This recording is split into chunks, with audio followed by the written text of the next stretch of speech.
Teman-teman, saya Ibnu Agustin. Selamat datang di video review saya yang ke-8.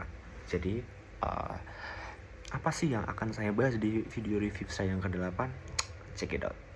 Oke, jadi bagaimana, kan sebelum-sebelumnya saya pernah menjelaskan tentang SHU atau sistem hasil usaha. Jadi, bagaimana sih prinsip pembagian dari SHU ini? Jadi pembagian SHU ini harus dilakukan berdasarkan prinsip keadilan dan keterbukaan.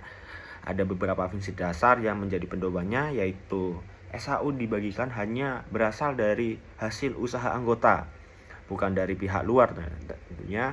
Selain itu, besar kecilnya dari SHU anggota ditentukan dari jasa modal dan partisipasi transaksi yang dilakukan selama periode 1 tahun buku, teman-teman.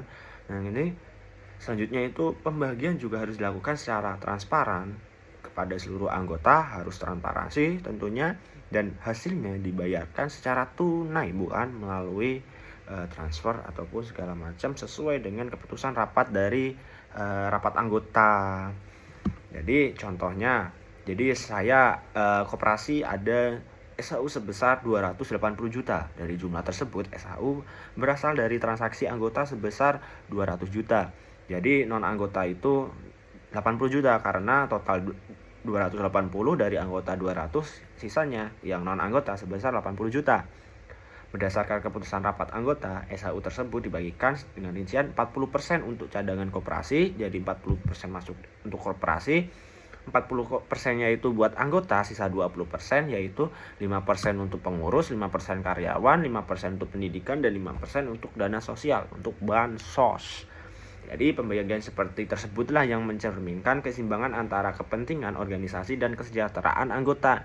Tetapi perlu diingat lagi bahwa pembagian tersebut harus berdasarkan prinsip keadilan dan keterbukaan yang saya jelaskan tadi. Oke. Jadi perhitungan SHU per anggota itu bagaimana Bang yang 40% tadi? Jadi gini teman-teman. Jadi SHU ini kan dihitung berdasarkan simpanan dan transaksi usaha mereka. Jadi kalau mereka nggak ada simpanan, nggak ada transaksi, ya who knows. Jadi misalnya anggota ada bernama namanya Bahlil. Nah, Bahlil ini punya simpanan sebesar 800 dan transaksi sebesar 5.500. Jadi sementara total simpanan dari koperasi ini adalah 420.000 dan total transaksi 2.346.062 rupiah.